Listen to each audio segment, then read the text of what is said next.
Olá, meus amores, sejam todos muito bem-vindos a mais um dia de leitura do livro Obsessão, Desobsessão. Estamos ainda no capítulo 5, nós dividimos nos tópicos do capítulo 5 as várias expressões de um mesmo problema e nós já fizemos a leitura do tópico encarnado para encarnado, obsessão de encarnado para encarnado, de desencarnado para desencarnado, de encarnado para desencarnado e de desencarnado para encarnado. E hoje nós vamos falar sobre a obsessão recíproca. Então fica aqui o meu convite para você, depois que terminar aqui de acompanhar esse vídeo, que encaminhe para alguém que você entenda que esteja precisando desse conhecimento que Sueli Caldas Schubert nos traz através do livro Obsessão, Desobsessão de 1981. Então, aos pouquinhos a gente vai lendo. Não é um estudo, eu repito, seria algo mais aprofundado. Aqui a gente está fazendo uma breve leitura para a gente entender um pouquinho esse processo da obsessão e desobsessão. Depois, no próximo, que é o último tópico, nós vamos falar sobre a autoobsessão e aí o capítulo 6, o que predispõe a obsessão, como que se dá, como que começa a obsessão. Então nós vamos ler, mas é daqui a 2 domingos. Então todos os domingos tem vídeo novo aqui no nosso canal no YouTube. Se inscreva, acione o sininho, dá um likezinho. E se você que ainda não acompanhou desde o início, todos os vídeos estão aqui, tá bom?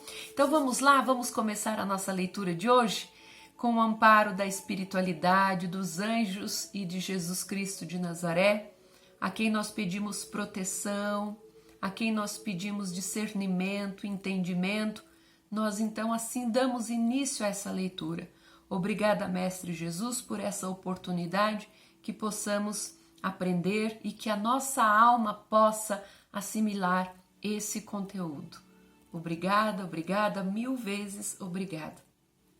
Vamos então à leitura de hoje, obsessão recíproca. É bem curtinho o capítulo, o tópico, na verdade, o capítulo é o 5 ou o 5º. Então vamos lá, vamos à sequência. A obsessão pode assumir ainda em qualquer de suas expressões até agora mencionadas a característica de obsessão recíproca, ou seja, de mim para alguém e dessa mesma pessoa para mim. Na vida real, é fácil encontrar casos que confirmem isto. Assim como as almas afins e voltadas para o bem cultivam a convivência amiga e fraterna, na qual buscam o enriquecimento espiritual que as possa nutrir e confortar, assim também, sob outro aspecto, as criaturas se procuram para se juntarem, se unirem às vibrações que permutam e nas quais se comprazem. Apenas uma vez mais, uma questão de escolha. Bom, nós nos unimos aos espíritos ou até outras pessoas encarnadas realmente por questão de escolha, né, de vibração, de sintonia. É o que ele quer dizer aqui. Bom, aí Sueli traz o seguinte: André Luiz, observando o caso Libório, esse caso Libório, gente, está relatado no livro Nos Domínios da Mediunidade. E diz assim, André Luiz, observando o caso Libório, que obsediava a mulher por quem sentia paixão, vampirizando-lhe o corpo físico, esclarece a respeito, abre aspas, o pensamento da irmã encarnada que o nosso amigo vampirizava está presente nele, atormentando-o. Acham-se ambos sintonizados na mesma onda. É um caso de perseguição recíproca.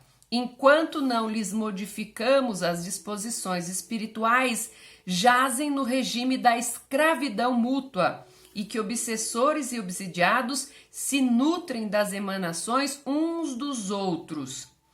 Esse caso Libório, ela era encarnada e ele desencarnado, esposo e esposa. E havia essa obsessão recíproca dele para ela e ela também que se sintonizava a ele. Essa característica de reciprocidade transforma-se em verdadeira simbiose, quando dois seres passam a viver em regime de comunhão de pensamentos e vibrações. Isto ocorre até mesmo entre os encarnados, que se unem através de amor desequilibrado, mantendo o relacionamento enervante. Um relacionamento desequilibrado mesmo, né? São as paixões avassaladoras que tornam os seres totalmente cegos a quaisquer outros acontecimentos e interesses, fechando-se ambos num egoísmo a dois, altamente perturbador. Esses relacionamentos, em via de regra, terminam em tragédias quando ou se um dos parceiros modificar o seu comportamento em relação ao outro. Não raro encontramos em nossas reuniões, diz o livro aqui da Sueli, casos de obsediados que estão sendo tratados e que afirmam desejar livrar-se do jugo do obsessor. Quando este, entretanto, comunica-se de que o encarnado o chama insistentemente e diz precisar dele, do obsessor, não se podendo separar, pois necessitam um do outro, ou seja, obsessão recíproca. Não se liberta, um não se liberta do outro, um vive emanado no outro e muitas vezes, na maioria, prejudicando um ao outro.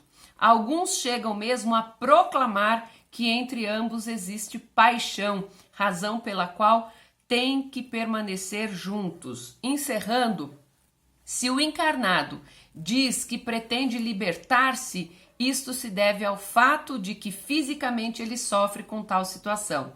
No íntimo, todavia, tem prazer em situar-se com a vítima. Durante o sono, por certo, busca a companhia do outro, comprazendo-se com a permuta de vibrações e sensações.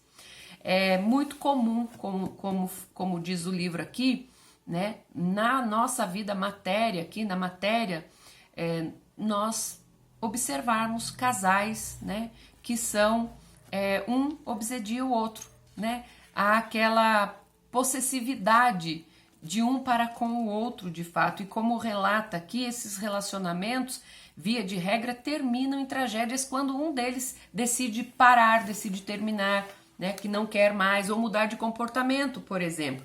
E não raro, realmente, como diz o livro aqui da Sueli Caldas, existe aquele espírito que está emanado a um encarnado, mas que esse encarnado também está, digamos, obsediando, chamando, se conectando a esse espírito que já habita, né, o plano espiritual. Então há que se ter cuidado, inclusive pessoas aí que, por exemplo, tenham perdido algum ente querido, para não ficar chamando, para não ficar pedindo a presença. Pode ser que não seja no caso de um relacionamento afetivo, mas muitas vezes de alguém que você tinha uma afinidade aqui, uma pessoa querida ao seu coração e que desencarnou.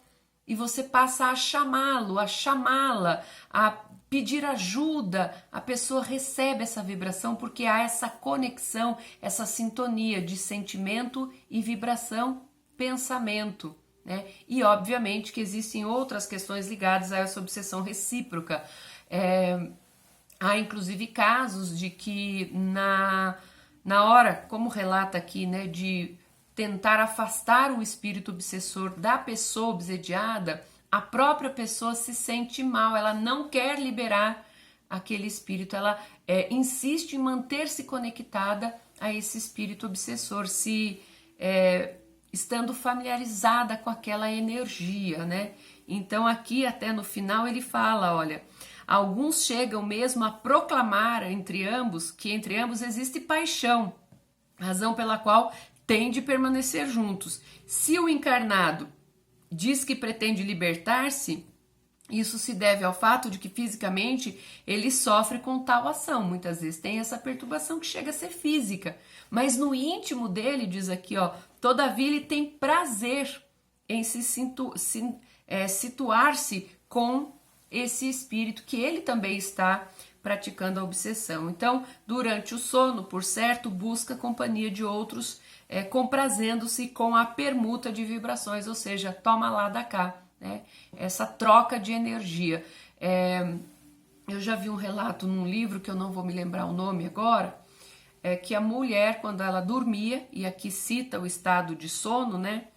Ela se encontrava com um espírito que a obsediava e ela também fazia questão da presença dele durante esse momento em que o corpo dela físico descansava e o espírito tinha essa liberdade, a emancipação da alma. E com isso eles se encontravam, né, na espiritualidade. Então que nós saibamos que é necessário que aqueles que partiram, né, no caso de ser alguém do nosso círculo de amizade, que a gente, ou íntimo ou familiar, que a gente dê a eles a liberdade de seguir a jornada espiritual, né? Aqui eles estão naquele momento. Então a oração, a saudade, ok, mas não a atração através do pensamento, pedir, o clamar pela presença, isso atrapalha. Pode ser também espíritos, obviamente, de outras experiências, né? De outras vidas. Então, nesse caso, há necessidade da gente ter esse entendimento, né? Estou presa a um pensamento que entendo não ser meu. Pode ser que seja de um espírito obsediando você. De onde é esse espírito? Pode ser por atração deste momento, desta vida, né? Essa obsessão por afinidade mental e de conduta moral, ou pode ser uma obsessão de vidas passadas, uma obsessão kármica, né? Que você herdou em outra vida, né? Então por isso a gente tem que estar sempre atento aos nossos pensamentos, né? É meu pensamento, não é meu pensamento, né? No livro dos espíritos está lá, né? Como os espíritos podem nos influenciar mais do que vós imagineis. Então que a gente permaneça sempre atenta aos nossos pensamentos, porque existe inclusive a obsessão recíproca. Eu também posso obsediar um espírito que esteja, né, obviamente, em condição de astral, né, no plano astral. Certo, meus amores? Então, por isso, vamos ficar sempre em vigilância, oração e vigilância, porque, como diz aqui no começo, na vida real, a gente encontra casos, né, que confirmam isso. Assim como tem almas afins e voltadas para o bem, que cultivam a convivência amiga e fraterna, na qual buscam enriquecimento espiritual, né, que as possam confortar, nutrir, também há sob outro aspecto, né, as criaturas que se procuram para realmente trocar essa energia, permutar, né, nas quais se comprazem, ou seja, uma questão de escolha, né, e aí fica aí a dica da leitura, né, desse livro, Nos Domínios da Mediunidade, em que André Luiz conta o caso do Libório, que obsediava sua mulher e vice-versa, né? Era uma paixão, era uma vampirização, né? Sugava as energias dela. Então, é isso, gente. Pensemos um pouquinho nisso. Nós estamos lendo o livro Obsessão e Desobsessão. Aqui é só um início, estamos no capítulo 5. E na semana que vem, ainda no capítulo 5, porém, encerrando, nós vamos falar sobre a autoobsessão. Como pode? O homem pode ser obsessor de si mesmo? Nós vamos falar sobre isso no próximo vídeo. Muito obrigada a vocês, compartilhe o vídeo se assim desejarem, sempre pedindo para que a pessoa se inscreva no canal, acione o sininho, dá um likezinho para a gente poder desenvolver esse tema, se familiarizar. Como eu disse, não é um estudo profundo, é uma leitura, né, para a gente entender, né, quais os aspectos mesmo da obsessão, né? No início aqui, quem perdeu tá lá no capítulo, no vídeo 1, né? É a ação persistente, a obsessão é a ação persistente de um espírito, né, mal, exercendo essa ação persistente sobre um indivíduo, sobre uma pessoa. Então, o que é a obsessão? A obsessão é a ação persistente que um espírito mal exerce sobre um indivíduo e apresenta características diversas, desde uma simples influenciazinha moral, sem percepção alguma, a gente não percebe, sem sinais exteriores, até uma perturbação completa do organismo e das faculdades mentais, levando muitas pessoas à loucura, a internações e etc. Quando não, ao suicídio. Por isso, devemos ficar sempre em alerta com os nossos pensamentos, com a nossa sintonia. Nós nos sintonizamos por ele, pela vibração, né? Então, por isso, oração, reforma íntima. E isso tudo a gente vai ver lá adiante, porque no capítulo 6 vai falar o que predispõe à obsessão. No capítulo 7, invigilância, a porta para a obsessão.